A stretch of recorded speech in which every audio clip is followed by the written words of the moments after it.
అని చెప్పాను కదా రాకేష్, ఎందుకు ఇన్నిసార్లు కాల్ చేస్తున్నావు? ఇదంతా కాదు, ఈవినింగ్ వరకు నేను చెప్పిన నెంబర్కి 2 లక్షలు వేయకపోతే నేను న్యూడ్ ఫొటోస్ మీ నాన్నకు పంపుతాను. రాకేష్ ఇది చాలా తప్పు రాకేష్. ఆల్రెడీ నా గోల్డ్ చైన్ కూడా నీకే ఇచ్చాను కదా.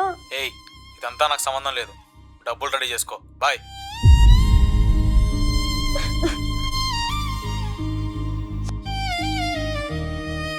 ఇదంతా కాదు, ఈవినింగ్ వరకు నేను చెప్పిన నెంబర్కి 2 లక్షలు వేయకపోతే నేను న్యూడ్ ఫొటోస్ మీ నాన్నకు పంపుతాను. ఏమైందమ్మా?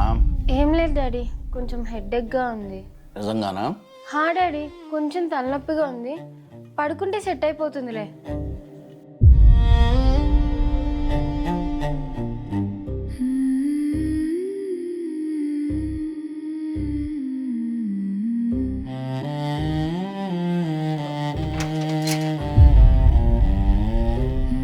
లోకే,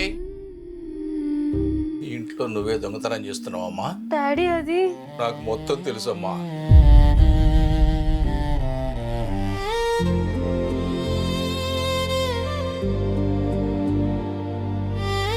ఇబ్బంది పెట్టిన వాడిని పోలీస్ స్టేషన్కి పంపించాను. వాడి వల్ల నీకేం ఇబ్బంది రాదు, కానీ నువ్వు వాడితో చేసిన తప్పు తలుచుకుంటేనే నా వల్ల కావట్లేదమ్మా.